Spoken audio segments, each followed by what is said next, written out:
Okay, now how are we going to observe these shifts in equilibrium in the lab per se? If you look at color change, you can use a colorimeter where we have reactants and products that have different colors. The color of the equilibrium mixture can give us clues about to how much, or the proportions of reactants and products we have. So that's going to be a big one.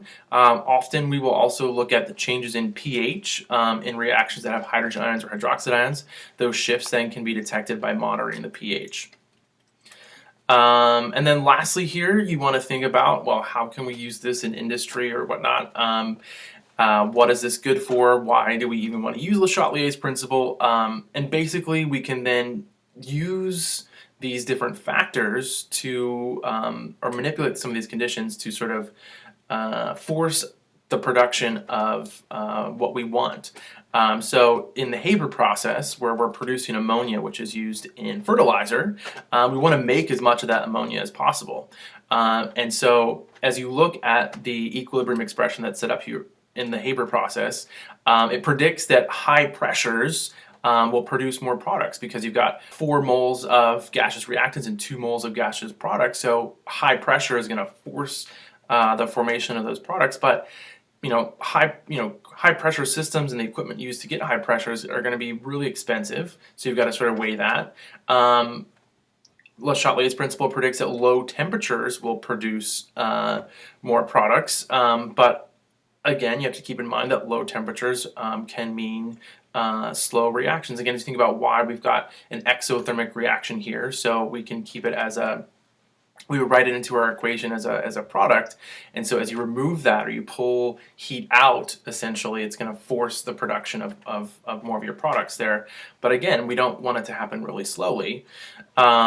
So basically, we have to compromise here in order to achieve decent yields in both cost-effective ways and in a timely manner. So you can use some of these stressors to affect or shift the equilibrium to get either the reactants or products that you want, but sometimes you have to compromise either because A, you can't afford it, or B, it's going to take too long. Le Chatelier's principle states that if an external stress is applied to a system at equilibrium, the system adjusts in such a way that the stress is partially offset. The word stress means a change in concentration, pressure, volume, or temperature. Click on one of the buttons below to view animation showing the effect of these stresses on a system at equilibrium. Let's start with concentration, shall we? Iron 3-thiocyanate, which is FeSCN3, dissolves readily in water to give a red solution. The red color is due to the presence of hydrated iron thiocyanate ions, FeSCN2+. Right here. The equilibrium between undissociated iron thiocyanate ions, iron 3+ ions, and thiocyanate ions SCN- is given by this chemical equation. FeSCN2+ aqueous, which is red, in equilibrium with iron 3+ ions, which are pale yellow, plus SCN- aqueous, which is colorless. Click on one of the buttons to add sodium thiocyanate or remove iron 3+ ions from the solution. Let's add some sodium thiocyanate, shall we?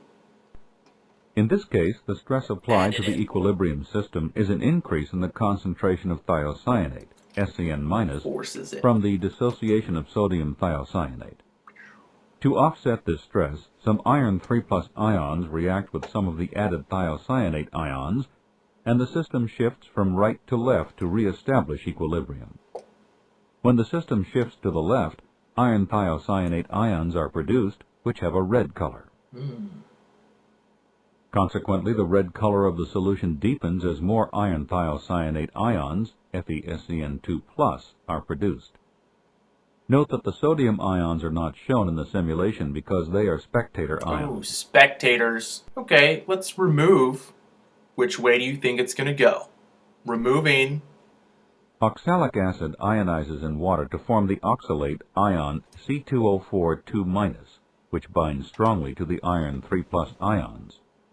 Free iron 3+ ions are removed from the solution as the stable yellow ion iron 3 oxalate is formed. Ooh, color. The system shifts from left to right to replace some of the iron 3+ ions. As the system shifts to the right, the concentration of iron thiocyanate ions, FeSCN2+, decreases. Wow. The red solution turns yellow due to the decrease in concentration of the red iron thiocyanate, FeSCN2+ ions, and the formation of the yellow iron 3 oxalate ions. Note that the reaction between iron 3+ ions and oxalate ions is not shown. The shift in the equilibrium position is the focus of the simulation. Oh, those spectators. Okay, should we check out how changes in pressure will affect equilibrium? I think that's a great idea. Consider the equilibrium between iodine gas molecules, I2, and iodine atoms at high temperature. I think I will.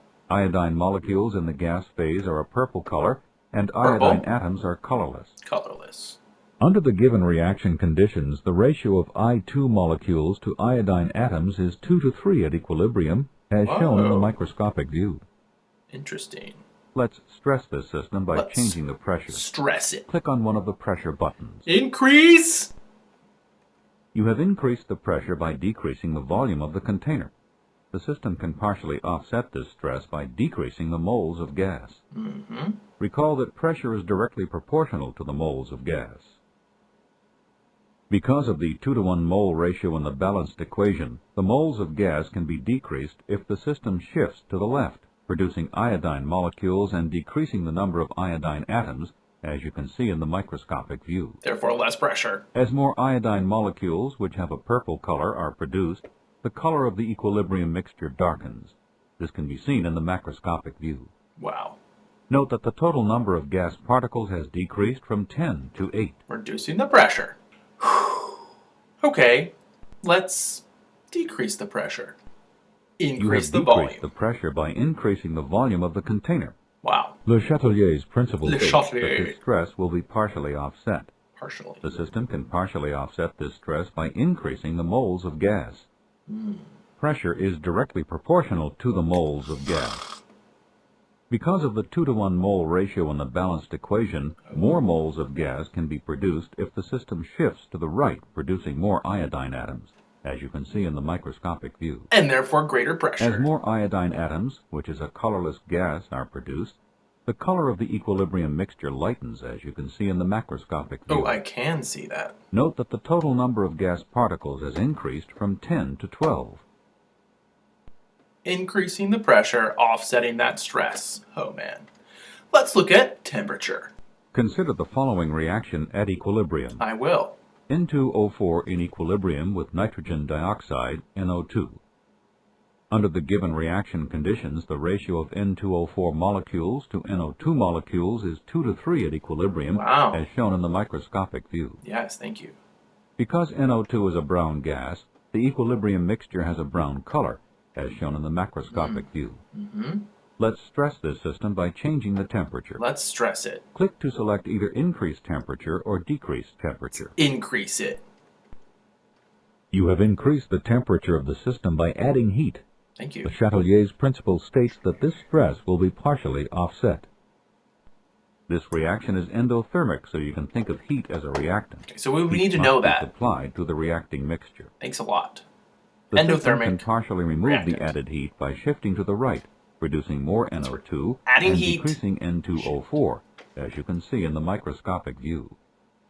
As more NO2, a brown gas, is produced, the color of the equilibrium mixture darkens, as you can see in the macroscopic view. Because we're making more of this. Okay, let's decrease the temperature.